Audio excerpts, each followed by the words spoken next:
देखिए, हम टेस्ट जो आज डिस्कस कर रहे हैं, ये test number NTA test number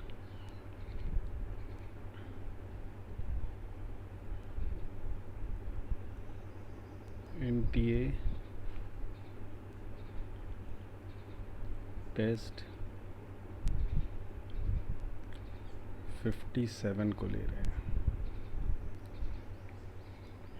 तो एक बार जल्दी से देख लेते हैं इसमें क्या क्या इंपॉर्टेंट क्वेश्चंस हैं। अच्छा पेपर है ये, जनरलाइज्ड है। कुछ क्वेश्चंस नो डाउट एनसीईआरटी के बाहर से हैं और वो बहुत बहुत अच्छे क्वेश्चंस हैं, तो हमें उनका ध्यान रखना है। उनकी जो नॉलेज हमें रिक्वायर्ड है उतना हमें कवर करना पड़ेगा। तो देखिए, क्वेश्चन नंबर 1 से मैं स्टार्ट कर रहा हूँ। विच of the following is not a hereditary disease. तो देखिए, नेगेटिव है, पहले मैं इसको पहचान लूँगा। नॉट लिखा हुआ है तो मैंने इसको पहले मार्क कर लिया। हेरिडिटरी डिजीज़, सिस्टिक फाइब्रोसिस अपने सिलेबस में है, बिल्कुल ठीक है।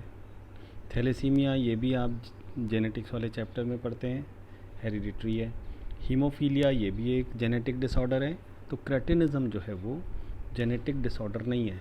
तब इसमें करेक्ट आंसर जो हुआ, ये याद रखना है, ये थायराइड डेफिशिएंसी से, सीक्रीशंस डेफिशिएंसी, उससे होने वाला एक डिसऑर्डर है। तो थायराइड सीक्रीशंस डेफिशिएंसी से होने वाली प्रॉब्लम क्रेटिनिज्म कहलाती है। छोटे बच्चे जिनमें ये प्रॉब्लम मिलती है उनको क्रेटिन्स कहते हैं, ठीक है। तो ये बच्चे क्या कहलाते हैं, इनको नाम देते हैं क्रेटिन्स। दोस्तों, ये करेक्ट ऑप्शन इसके अंदर डी हो गया, ठीक है। तो अब आ जाते हैं हम नेक्स्ट क्वेश्चन पर, क्वेश्चन नंबर 2। देखिए, क्वेश्चन नंबर 2 क्या बोलता है। In which of the following the birth rate is high and death rate is normal. कौन से कंट्रीज़ हैं जिसमें बर्थ रेट तो हाई है, डेथ रेट जो है वो नॉर्मल है। देखिए, इंडोनेशिया, स्वीडन, अमेरिका।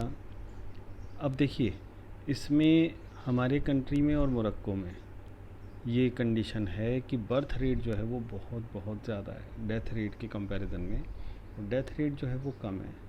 तब ये एक नॉलेज बेस्ड क्वेश्चन है, आपको याद रखना है, एनसीईआरटी के बाहर का ये क्वेश्चन है, ठीक है। अब आ जाते हैं क्वेश्चन नंबर 3 पर। देखिए, क्वेश्चन नंबर 3, वोलेंट अडेप्टेशन किसके लिए जानी जाती है। तो देखिए, वोलेंट अडेप्टेशन बर्ड्स के पास है। बर्ड्स में वोलेंट अडेप्टेशन का क्या मीनिंग है। तो देखिए, एक तो बोन्स का लाइट वेट होना। बोन्स कैसी हैं, बोन्स बर्ड में न्यूमेटिक होती हैं, न्यूमेटिक बोन्स का प्रेजेंट होना, ठीक है। दूसरा, फोरलिम्स का मॉडिफिकेशन।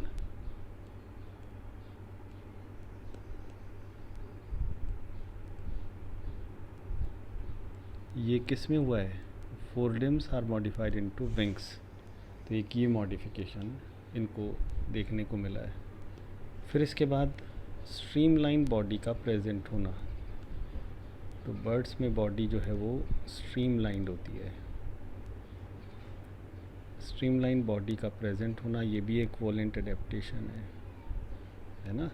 तो फ्लाइंग अडेप्टेशन जो है वो बर्ड्स की कैरेक्टरिस्टिक है। फ्लाइंग अडेप्टेशन को वोलेंट अडेप्टेशन भी कहते हैं।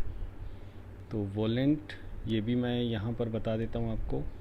वोलेंट का मीनिंग होता है फ्लाइंग। वोलेंट क्या मीनिंग है इसका, इसका मीनिंग है फ्लाइंग अडेप्टेशन।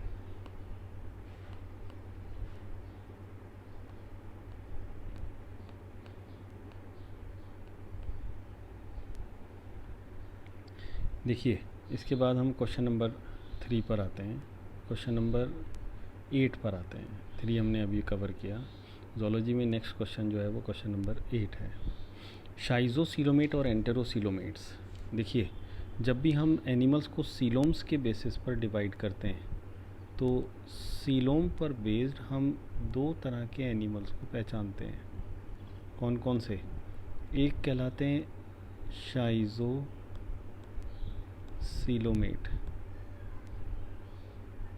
दूसरे कहलाते हैं एंटेरोसीलोमेट।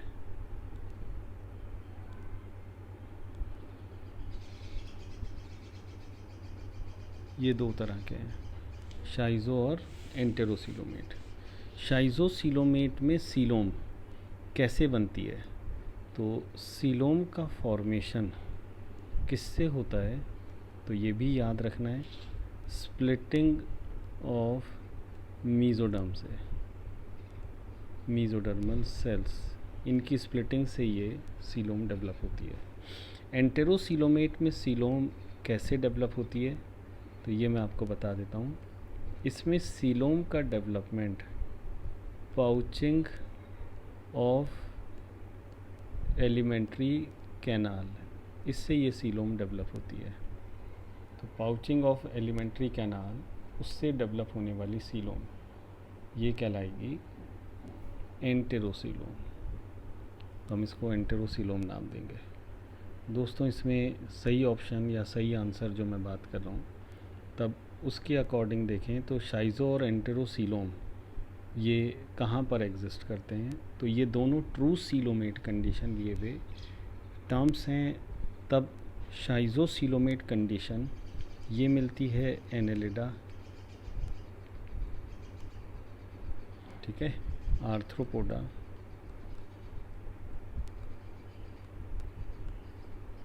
और मोलस्का, यानी सिर्फ 3 जगहों पर ये मिलेगी।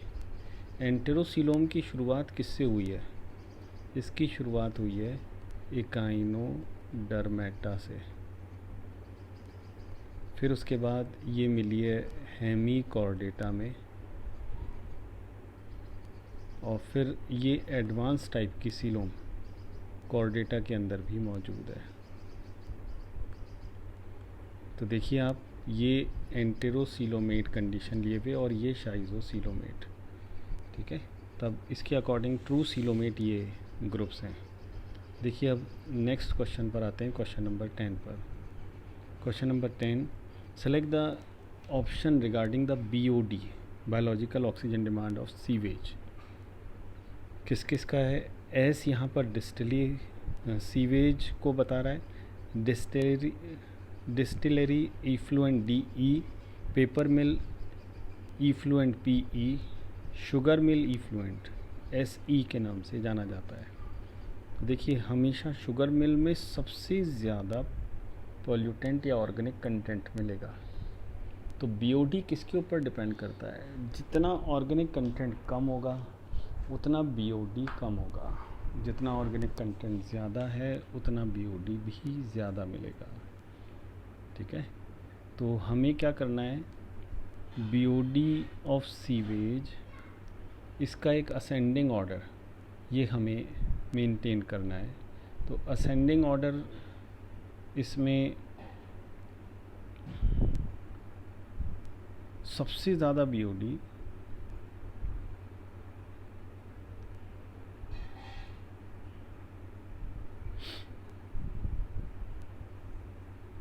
डिस्टिलरी इफ्लुएंट, इसमें इसका जो BOD होता है वो मैक्सिमम है, तो ये नंबर 1 पर है, ठीक है।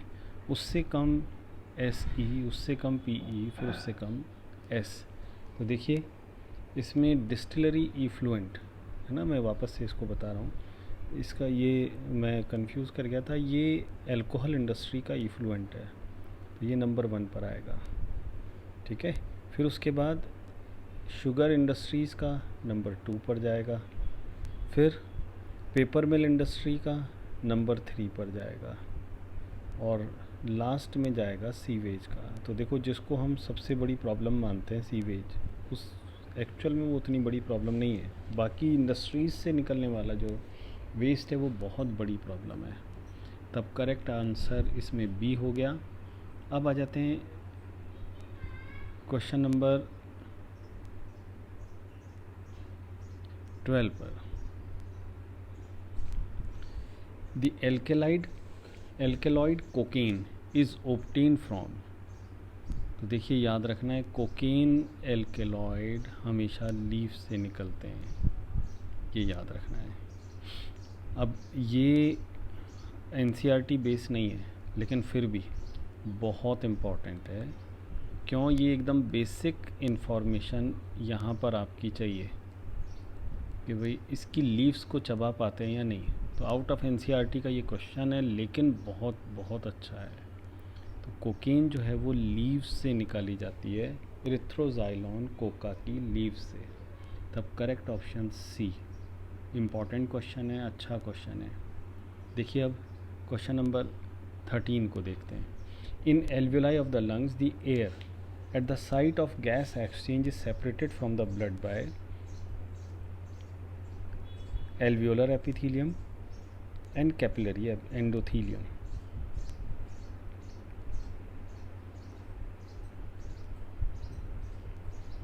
ठीक है, बिल्कुल। तो ऑप्शन बी जो है इसमें करेक्ट है। वैसे देखें तो एल्वियोलर एपिथीलियम जो एनसीईआरटी के अकॉर्डिंग है आंसर, है ना। यहाँ पर बीच में बेसमेंट मेम्ब्रेन और उसके बाद एंडोथीलियम ऑफ कैपिलरी,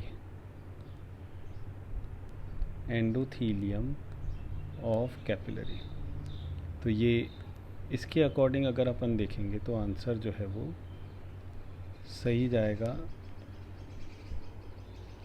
बी। बस इसमें बेसमेंट मेम्ब्रेन नहीं दी हुई है, कोई बात नहीं, ये सीक्वेंस हमें याद रखना है। तब करेक्ट ऑप्शन इसमें बी है। अब आ जाते हैं क्वेश्चन नंबर 16 पर। क्वेश्चन नंबर 16 सीएनएस से रिलेटेड है, बिल्कुल एनसीईआरटी की लाइन है। In the central nervous system myelinated fibres form dash and non myelinated fibres form dash. तो देखिए सेंट्रल नर्वस सिस्टम में माइलिनेटेड और नॉन माइलिनेटेड फाइबर्स, ये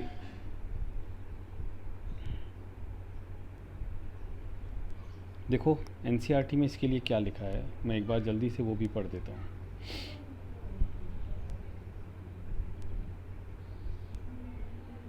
Unmyelinated fibers is enclosed by a Schwann cell that does not form a myelin sheath around the axon and is commonly found in the autonomic nervous system and somatic neural system.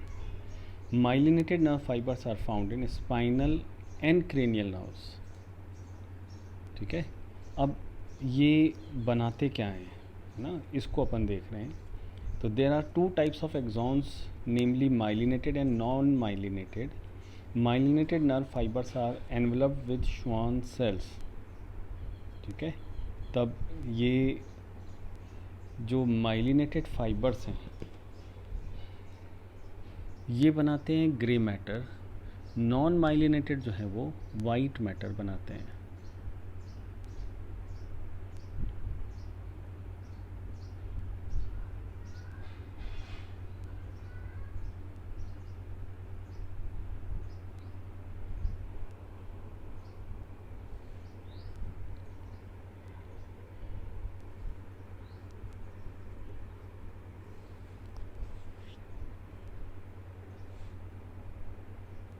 बिल्कुल ठीक है, myelinated axon से मिलकर के बना होता है ना।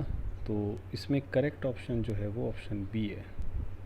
नर्व फाइबर अगर वर्ड आ रहा है, देखो आपको याद रखना है इसमें जो वर्ड यूज़ किया जा रहा है वो फाइबर्स हैं। अगर मैं इसको नर्व फाइबर बोल रहा हूँ तो हमेशा मैं एक्सॉन की बात कर रहा हूँ। ठीक है, तो माइलिनेटेड एक्सॉन्स, ये फैट का जो कलर है वो वाइट कलर होता है, तो वाइट मैटर बनेगा। Non myelinated axons grey matter के ग्रे कलर का मैटर बनाएंगे। तो वाइट और ग्रे मैटर में यहाँ पर करेक्ट ऑप्शन सी। अब आ जाते हैं next question number 17। Vinegar is obtained bye double fermentation of starch and sugary materials. तो देखो ये भी एक एनसीईआरटी के बाहर का क्वेश्चन है। The first step of fermentation is achieved by the addition of saccharomyces cerevisiae and second step fermentation by the addition of acetobacter aceti. तो देखो हम सिंपल सा एनसीईआरटी में सिर्फ इतना लिखा हुआ है कि विनेगर या सिरका किससे मिलता है, एसिटोबैक्टर एसिडाई से। तो इसका प्रोसेस हमें याद रखना है ना। एसिटिक एसिड जिसको अपन सिरका कहते हैं, ये शुगरी मटेरियल या स्टार्च वगैरह इसके डबल फर्मेंटेशन का रिज़ल्ट होता है। तो पहला फर्मेंटेशन जो है वो सैक्रोमाइसिस सेरेविसी यानी ईस्ट करती है। दूसरा फर्मेंटेशन यहाँ पर किससे किया जा रहा है, ये एसिटोबैक्टर एसिटाई है ना, एक बैक्टीरिया है उससे किया जा रहा है। अब देखिए question number 23। Question number 23, mark the correct statement. All mammals have placenta, नहीं, एग लेइंग मैमल्स में तो नहीं होता है। All chondrichthyes are marine animals with a streamline body with some exceptions, बिल्कुल सही है। Larva of all cyclostomes return to fresh water after metamorphosis, नहीं, सिर्फ पेट्रोमाइजोन के लिए सही है। Chelone and testudo are able to maintain a constant body temperature, नहीं, क्यों, क्योंकि ये कोल्ड ब्लडेड हैं। कोल्ड ब्लडेड हैं तो बॉडी टेम्परेचर कांस्टेंट हो ही नहीं सकता। तब करेक्ट ऑप्शन इसके अंदर 23 क्वेश्चन में बी है। देखिए अब question number 25, hydra possess 1 testis and 1 ovary. तो देखिए ये एक बार अपन हाइड्रा की कैरेक्टरिस्टिक को देखें कि हाइड्रा क्या इम्पॉर्टेंट फीचर लिए हुए। तो हाइड्रा ये किसी सबस्ट्रेटम से अटैच्ड है और ये इसके टेंटिकल्स हैं। अब देखो टेस्टीज इसमें ट्रायंगुलर होते हैं और कहाँ पर मिलते हैं, अपर सरफेस पर, कभी कभी लोअर पर भी मिलते हैं। ओवरी एक ही होती है, टेस्टीज एक से ज़्यादा होते हैं। और ये जो ओवरी है ये सिंगल है, तो ओवरी हमेशा बेस की तरफ होगी और टेस्टीज ये ऊपर की तरफ होते हैं। तो many testes and single ovary, तब ऑप्शन डी जो है वो करेक्ट है। देखिए फिर से मैं बोल रहा हूँ एकदम बेसिक क्वेश्चन है, लेकिन अब ये क्वेश्चन आपको डायग्राम में से मार्क करना पड़ेगा एनसीईआरटी में, टेक्स्ट में तो कहीं नहीं लिखा है, तो इसलिए ये भी एक अच्छा क्वेश्चन है। एक और बढ़िया क्वेश्चन देखते हैं हम, ये क्वेश्चन नंबर 27 है। देखो इसमें ब्रेन का डायग्राम दिया गया है। अगर ब्रेन की कैरेक्टरिस्टिक को अपन देखें किस तरह से ये क्या कंडीशन लिए हुए हैं, तो उसी के अकॉर्डिंग हम इसको अलग अलग फंक्शंस पार्ट्स के अकॉर्डिंग देख रहे हैं। ठीक है, तो सबसे पहले हम बात करें फ्रंटल लोब की। फ्रंटल लोब के क्या फंक्शंस हैं, तो दोस्तों यहाँ पर मैं सबसे पहले लिख रहा हूँ फ्रंटल लोब। फ्रंटल लोब के क्या फंक्शंस हैं, तो देखिए ये याद रखना है, ये थिंकिंग, फिर उसके बाद स्पीकिंग,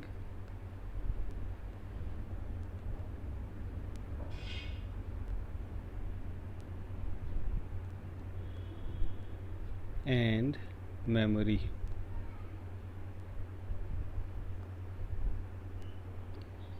ये वॉलेंट्री कंट्रोल ऑफ मसल को भी देखता है। अब ये तो हुआ frontal lobe. Second temporal lobe के फंक्शन लिखे हुए हैं, हियरिंग, लर्निंग, फीलिंग, ये सब। फिर आ जाते हैं ब्रेन स्टेम। ब्रेन स्टेम क्या फंक्शन करता है, तो देखिए यहाँ पर मेडुला है, तो ये हमें पता है ब्रीदिंग का कंट्रोलिंग सेंटर है। ठीक है, हार्ट रेट ये भी मेडुला से ही की जाती है। और एक फंक्शन और है, बॉडी का टेम्परेचर मेंटेन रखना। ठीक है, तो ये दोनों जो हैं वो मेडुला के बहुत इम्पॉर्टेंट फंक्शन। थोड़ा बहुत टेम्परेचर वाला भी मेडुला के पास ही जाएगा। अब सी ऑप्शन इसके अंदर ऑक्सीपिटल लोब की है, तो तीसरा हम ऑक्सीपिटल लोब इसको भी देख लेते हैं। ऑक्सीपिटल लोब क्या कैरेक्टरिस्टिक लिए हुए है, तो देखिए ऑक्सीपिटल लोब ये विजन से रिलेटेड है ना, देखने से रिलेटेड है, बिल्कुल सही है। और उसी के साथ साथ कलर, विजन या आइडेंटिफिकेशन करने में ये कैपेबल है। तो ये इसकी कैरेक्टरिस्टिक। हम अलग अलग लोब की बात कर रहे हैं, कौन से लोब में क्या फंक्शंस आ रहे हैं। तो देखो अब इसमें से जो भी आंसर आपको इस क्वेश्चन में मिल रहा हो आप उसको मार्क करिएगा, है ना। मेरे पास ये क्वेश्चन पूरा नहीं है तो हो सकता है सी ऑप्शन हो, जो मैं देख करके बता पा रहा हूँ इसमें आधा अधूरा जो है। तो ये 3 ABC को मैंने लिख दिया है ना। आते हैं क्वेश्चन नंबर 32 पर। Choose the correct statement regarding the ZIFT ZIFT। Ova collected from a female donor are transferred to the fallopian tube to facilitate zygote formation। नहीं, ओवा तो इसमें कलेक्ट करते ही नहीं है, इसमें ज़ाइगोट को फैलोपियन ट्यूब में शिफ्ट किया जाता है, यानी अप टू 8 सेल स्टेज तक ज़ाइगोट को फीमेल फैलोपियन ट्यूब के अंदर शिफ्ट किया जाता है। Zygote is collected from a female donor and transfer to the fallopian tube, बिल्कुल सही है। Zygote is collected from a female donor and transfer to the uterus, इसको ज़िफ्ट नहीं बोलेंगे, इसको यूट्राइन ट्रांसफ़र, IUT नाम देंगे, intra uterine transfer. Ova collected from a female donor and transfer to the uterus, ova थोड़ी zygote को collect करते हैं। तो देखो आप, ये ऑप्शन नहीं हो सकता और ये भी ऑप्शन नहीं हो सकता, तो ये भी आंसर जो है वो रॉन्ग है। तब ऑप्शन बी जो है वो इसमें बिल्कुल करेक्ट है। अब आ जाते हैं क्वेश्चन नंबर 35 पर। A person suffering from severe chills and recurring high fever for 3 or 4 days was diagnosed with malaria. The causative agent is responsible for the secretion of a toxic substance which ruptures RBCs. This substance is called, देखो मैंने पढ़ा है आपको, hemozoin कहते हैं। RBC के अंदर है, जब RBC रप्चर होगी तो हीमोजोइन प्लाज्मा में मिलेगा और प्लाज्मा में मिलते ही बॉडी प्रोटेक्शन रेस्पॉन्स शो करते हुए टेम्परेचर को इंक्रीज़ कर देगी। इसके बाद देखिए question number 38, storing carbohydrates in the form of polysaccharides has which of the following advantage. पहला, during their formation many molecules of water are removed from the monosaccharides, बिल्कुल सही है, डिहाइड्रेशन सिंथेसिस होता है, तब उसकी वजह से ये रिएक्शन कहलाएगी क्या, वाटर का निकलना कंडेंसेशन रिएक्शन है। तब इसकी वजह से बॉडी में पानी की अवेलेबिलिटी होती है, प्लस इनको जो कंपाउंड्स जिसको H2O निकाल करके बनाया गया है ये कम स्पेस में भी स्टोर किए जा सकते हैं। सेकेंड है, polysaccharides are broken down by enzymes for the release of energy whatever required whenever required, बिल्कुल सही बात है ना।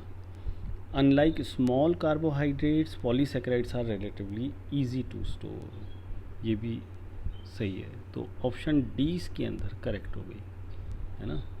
तो ग्लाइकोजन क्यों नेचर ने food storing content in animals select किया है उसकी हम बात कर रहे हैं।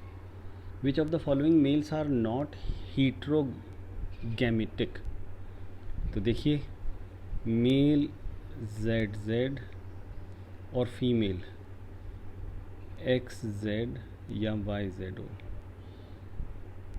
तब ये सेक्स डिटर्मिनेशन मैकेनिज़्म ये बर्ड्स में या एव्स की कैरेक्टरिस्टिक है,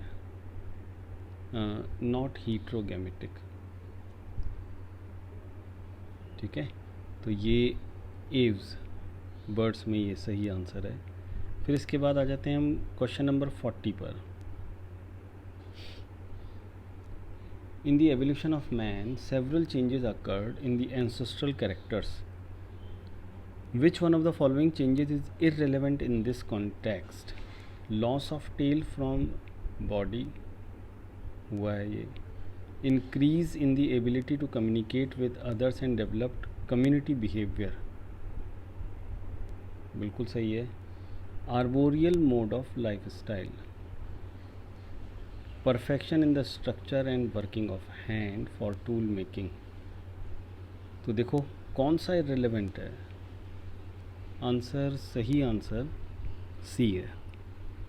इसका एवोल्यूशन ऑफ मैन के जो कैरेक्टरिस्टिक रिक्वायर्ड हैं उससे कोई लेना देना नहीं है।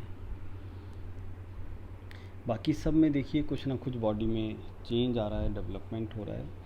इस हैबिटेट चेंज का कोई इफेक्ट नहीं है। आर्बोलियन मोड ऑफ लाइफ स्टाइल ये मैन की कैरेक्टरिस्टिक नहीं है, तो इररिलेवेंट है ये एवोल्यूशन ऑफ मैन में। फिर देखिए which statement regarding coenzyme is incorrect. Incorrect statement को मैंने अंडरलाइन कर लिया पहले। Every cofactor is a coenzyme and every coenzyme is a cofactor. नहीं, फिर तो हमने दोनों को एक ही बोल देते। Every coenzyme is a cofactor, ठीक है, but every cofactor is not a coenzyme, बिल्कुल सही है। तब ऑप्शन बी जो है वो करेक्ट है। Most of the coenzymes are nucleotides and composed of vitamin, बिल्कुल ठीक है। Coenzymes are the active constituents of enzyme, बिल्कुल सही है। तो कौन सा गलत हो गया इसमें? सारे कोएंजाइम कोफैक्टर हैं but every cofactor is not a coenzyme, ये रॉन्ग है।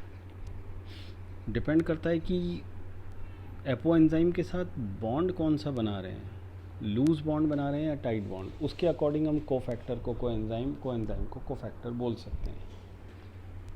अब देखिए सिंगल चॉइस में क्वेश्चन नंबर 44, दो ग्राफ दिए गए हैं, फिनोटिपिक कैरेक्टरिस्टिक और फ्रीक्वेंसी को अपन दो अलग अलग एक्सिस एक्स और वाई एक्सिस पर हम देख रहे हैं। बर्थ के टाइम पर ये वाला ग्राफ आता है। अब देखिए ये जो पार्ट है इसको रिड्यूस किया गया थोड़े टाइम बाद, तो ये ग्राफ ऊपर चला गया, मीन कैरेक्टरिस्टिक को बढ़ाया गया। तब ऐसा कब होता है? जब किसी भी तरह का कोई एनवायरमेंटल चेंज ना हो।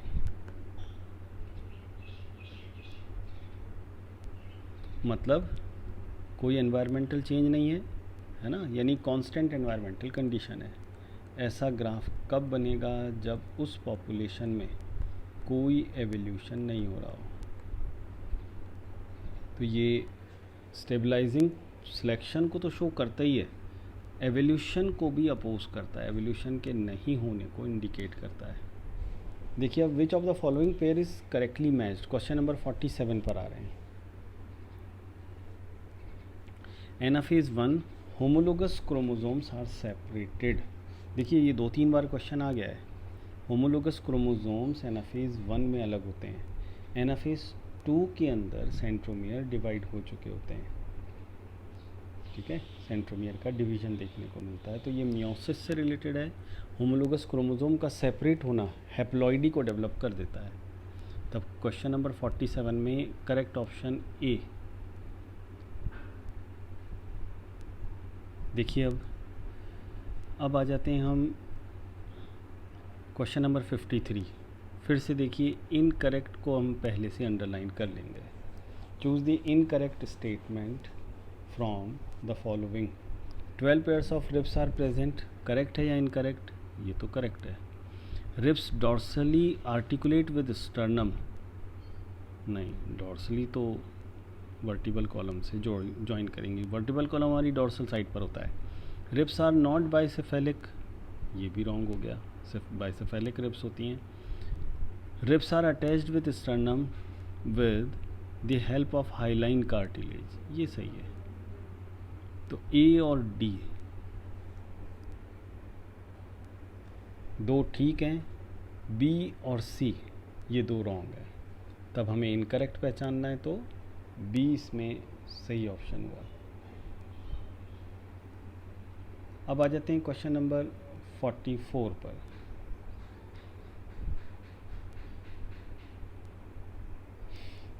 Question number 54, cry second A B and cry 1 A B produce toxins that control.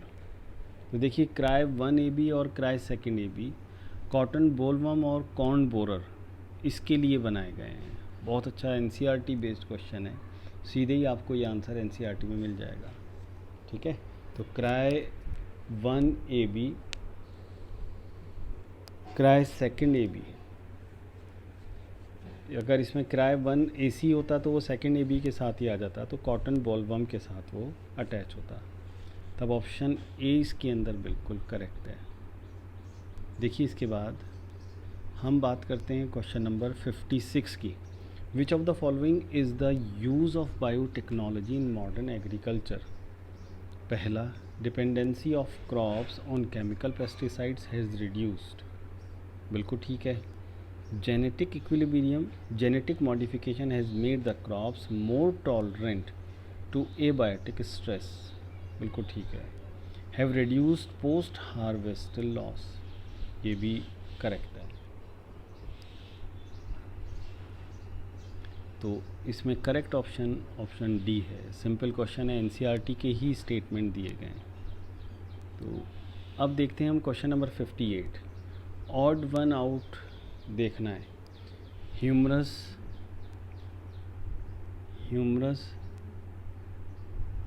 Thai tibia fibula radius ulna, एक तो कॉम्बिनेशन हमने ये देखा। दूसरा देखते हैं, metacarpals metatarsals phalanges of fingers and toes, ये पैरेलल हैं क्या? बिल्कुल हैं।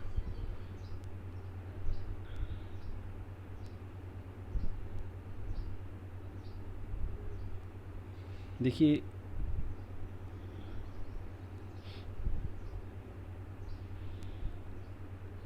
स्केपुला ऑफ शोल्डर बोन या थाई बोन होना चाहिए था, है ना।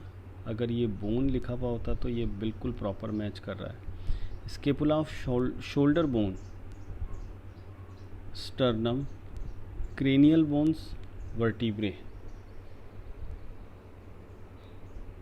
अब ये तो बहुत ज़्यादा अलग अलग टाइप की हो गई, तो ये मिसमैच कर रहा है। तो इसके अकॉर्डिंग ऑप्शन सी जो है वो आंसर हो गया। क्वेश्चन नंबर 61 पर आते हैं अब। The process of migration of chloride ions from plasma to RBCs and of carbonate from RBCs to plasma is known as chloride shift. बहुत इजी क्वेश्चन, बहुत सिंपल सा क्वेश्चन, काफ़ी कॉमन क्वेश्चन, कई बार इसको पूछा गया है, तो इसमें याद रखना है। 62 देखिए, myopia vision is corrected bye wearing. तो देखिए दो तरह के आई डिफेक्ट्स हैं। एक ये कहलाता है मायोपिया, दूसरा इसको कहते हैं हाइपर मेट्रोपिया या फिर मेट्रोपिया भी कहते हैं, लेकिन हाइपर मेट्रोपिया ही करेक्ट स्टेटमेंट है। हाइपर मेट्रोपिया यानी फार साइटेडनेस, मतलब हमें पास का साफ नहीं दिखेगा, इसका मतलब होता है फार साइटेडनेस। तब इसको दूर करने के लिए कॉन्वेक्स लेंसेज यूज़ किए जाते हैं। मायोपिया, इसको बोलते हैं नियर साइटेडनेस। नियर साइटेडनेस का मतलब पास की चीज़ तो साफ दिख रही है, लेकिन दूर साफ नहीं दिखेगा, तो हमें कनकेव लेंसेज की ज़रूरत पड़ जाएगी। तब आंसर बी जो है वो इसमें करेक्ट है। सिंपल क्वेश्चन है। देखिए अब नेक्स्ट आते हैं 64 पर। The least toxic nitrogenous waste is produced by. तो यूरिक एसिड हमें पता है सबसे कम टॉक्सिसिटी का है। तो देखिए टॉक्सिसिटी का डिक्रीजिंग ऑर्डर अगर मैं लिखूं, है ना, ये डिक्रीजिंग फॉर्म में मैं लिख रहा हूँ।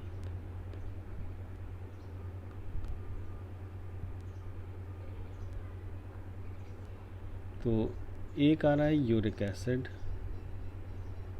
फिर उसके बाद अमोनिया, फिर उसके बाद यूरिया। अब डिक्रीजिंग ऑर्डर क्या आएगा? सबसे टॉक्सिक अमोनिया, उससे कम यूरिया, उससे कम यूरिक एसिड, ये सबसे कम टॉक्सिक है। तो बर्ड्स एंड लिजर्ड्स ये यूरिकोटैलिक होते हैं, ये हमें भी बहुत अच्छे से पता है। तब इसमें करेक्ट ऑप्शन आंसर बी। देखिए इसके बाद question number 65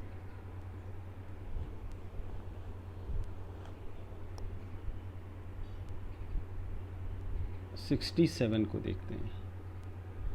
67, select the correct pairing. Heart wall, involuntary, unstriated, नहीं अनस्ट्राइटेड नहीं आएगा, तो ये तो रॉन्ग हो गया।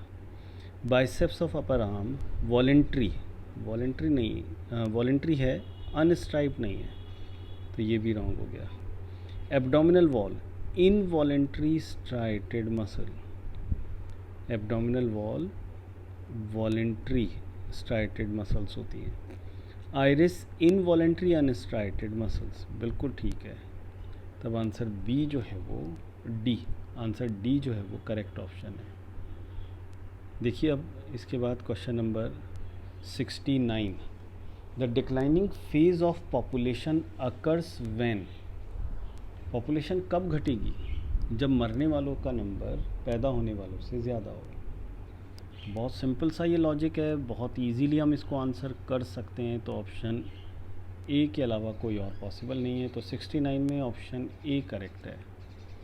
अब देखते हैं question number 71, which of the following is correct about the keystone species in an ecosystem. तो देखिए कीस्टोन स्पीशीज़ इकोसिस्टम में सबसे इम्पॉर्टेंट स्पीशीज़ है। अगर उसको हटा दिया जाए तो प्रोडक्टिविटी ख़राब हो जाएगी, है ना, क्योंकि वो साइकिल जो है वो पूरी तरह से टूट जाएगी। तो number is maximum in an ecosystem, they are not required in an ecosystem, they have the largest biomass in an ecosystem, they are main contributors to the ecosystem properties, बिल्कुल सही है ना। तब ऑप्शन डी जो है वो correct है।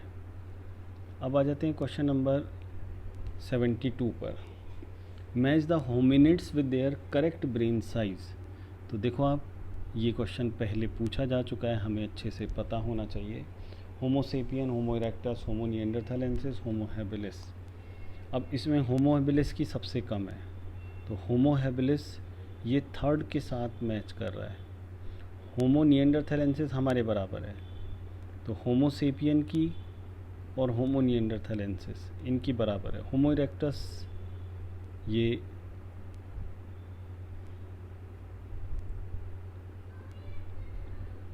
900 CC यानी ये 1 के साथ जा रहा है। निएंडरथल मैन ये 2 के साथ, मॉडर्न मैन 4 के साथ, तो ए के साथ थर्ड, बी के साथ फोर्थ। देखो बी के साथ फोर्थ है ना, मैं वापस से एक बार मैच कर रहा हूँ, मैंने ऊपर नीचे लिख दिया है। फिर उसके बाद सी के साथ 1, होमोसेपियन डी के साथ सेकंड, तो 3 4 1 2, तब करेक्ट ऑप्शन सी हो गया। देखिए question number 74, match the column 1 with column second. P wave, Q R S complex, T wave, reduction in the size of T wave. ये भी क्वेश्चन रिपीट हुआ है ना, पहले वाले टेस्ट में ये पूछा जा चुका है।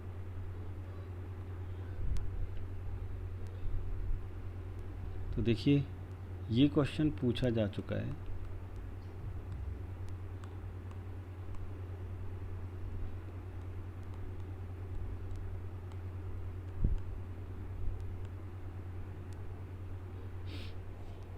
पी वेव क्या करती हैं, क्या इंडिकेट करती हैं? वेंट्रिकुलर डीपोलराइजेशन को।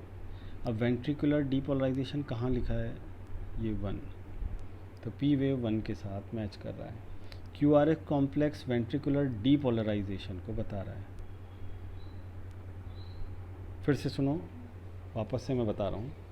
पी वेव क्या इंडिकेट करती है? ऑरिक्युलर डीपोलराइजेशन को। तो ये 4th के साथ मैच कर रहा है। क्यू आर एस कॉम्प्लेक्स 1 के साथ मैच कर रहा है। टी वेव 2nd के साथ मैच कर रही है, और ये 3rd के साथ। तो 4 1 2 3, तो ऑप्शन ए इसमें करेक्ट है। फिर देखिए what is the food habit of the original variety of Darwin finches. Seed eating है, एनसीईआरटी बेस्ड है, बहुत सिंपल सा अच्छा सा क्वेश्चन है। तो सीड ईटिंग फिंचेस अलग अलग स्पीशीज़ में इवॉल्व हुई हैं। Question number 77। क्वेश्चन नंबर 78 देखिए, inulin found in the plant cell is a polymer of fructose. Fructose का ये पॉलीमर है। फ्रक्टोज एक मोनोसेकेराइड है, उसके पॉलीमराइजेशन से इन्यूलिन बनता है। यानी इन्यूलिन क्या है, मैं एक बार आपको याद करवाने के लिए लिख देता हूँ। इन्यूलिन पॉलीमर ऑफ फ्रक्टोज है, यानी हम इसको फ्रक्टेन कह सकते हैं। तब ऑप्शन सी यहाँ पर करेक्ट हो गया। फिर देखिए question number 79। Chemically hormones are proteins, lipids, amino acids, कुछ भी हो सकते हैं। तो ऑप्शन बी यहाँ पर करेक्ट है। फिर क्वेश्चन नंबर 80 पर आते हैं। विच one of the following pairs is incorrectly matched. Incorrectly को मैंने पहले हाईलाइट कर लिया, तो कौन सा पेयर जो है वो इनकरेक्टली मैच्ड है। ग्लूकागॉन बीटा सेल से नहीं, अल्फ़ा सेल से निकलता है, तो पहले में ही आंसर पता चल गया। सोमैटोस्टैटिन डेल्टा सेल से बिल्कुल ठीक है। पैंक्रियाटिक सोमैटोस्टैटिन कहलाता है, जो अल्फ़ा और बीटा सेल्स के सीक्रीशंस को कंट्रोल करता है। कॉर्पस ल्यूटियम रिलैक्सिन रिलीज़ करता है, जो आगे जाके प्लेसेंटा से भी रिलीज़ होना बताते हैं। इंसुलिन डायबिटीज़ मेलाइटस, इसका इम्पॉर्टेंट सोर्स, इसका इम्पॉर्टेंट इफ़ेक्ट है डायबिटीज़ मेलाइटस। अब आ जाते हैं क्वेश्चन नंबर 81 पर। Fluid filled cavity of the antrum क्या है, fluid filled cavity of Graafian follicle, बिल्कुल सही है। इनर थीका नहीं हो सकती, सेकेंडरी फॉलिकल में कोई गैप होता ही नहीं है, कैविटी नहीं होती है। Fluid filled cavity of primary follicle हो ही नहीं सकती, प्राइमरी फॉलिकल सॉलिड होता है। Question number 82। During cleavage of all the following increases except. तो देखिए साइटोप्लाज्म डिक्रीज होगा, साइज ऑफ ब्लास्टोमियर उस वजह से डिक्रीज होता चला जाएगा। ठीक है, तो साइटोप्लाज्म का डिक्रीज होना सेल के साइज के डिक्रीज होने को रिलेट करता है। तब ऑप्शन सी यहाँ पर बिल्कुल करेक्ट है। क्वेश्चन नंबर 83 पर आइए। इन cockroach the common duct of salivary reservoir opens into the base of. तो याद रखना है, देखो हाइपोफेरिंग्स पर मैं छोटी सी, देखो ये अपर लिप, ये लोअर लिप। लोअर लिप को हमने नोट्स में क्या लिखा हुआ है, लेब्रम। लोअर लिप को हमने नोट्स में लिखा हुआ है लेबियम। क्या लिखा है दोस्तों, फिर से देखो, लोअर लिप यानी लेबियम और अपर लिप ये क्या कहलाता है, इसको कहते हैं लेब्रम। इसकी तरफ च्युइंग और बाइटिंग से रिलेटेड मैंडिबल होते हैं। इसकी तरफ देखिए क्या होता है, इसमें मैग्जिली होते हैं। बीच में हाइपोफेरिंग्स है,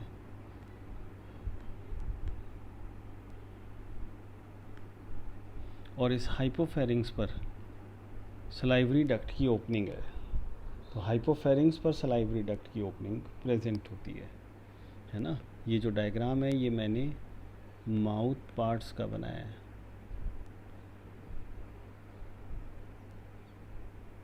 question number 87। Which one of the following statement is true regarding digestion and absorption of food in human. Chief cells in our stomach secrete HCl नहीं। कौन सी सेल सीक्रेट करती हैं, ऑक्जेंटिक या parietal cells. Fructose and amino acids are absorbed through the inner lining of stomach with the help of carrier ions like calcium नहीं। पहली चीज़ तो stomach में absorb ही नहीं होंगे, होते भी हैं तो सोडियम की हेल्प से होते हैं, ना कि कैल्शियम की हेल्प से। Chylomicrons are small lipoproteins particles that are transported from the intestine into the blood capillaries. अभी तो सही लग रहा है, ये चौथा भी देख लेते हैं। About 60% of starch is hydrolyse in the stomach. ठीक है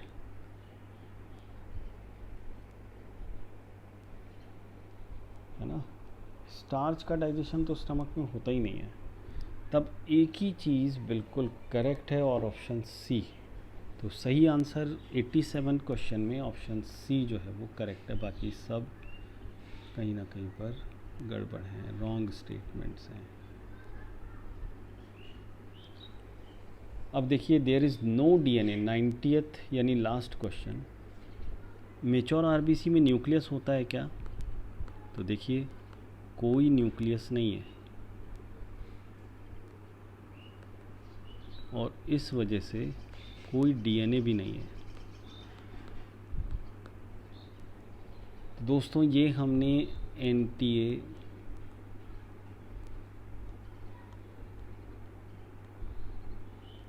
अभ्यास टेस्ट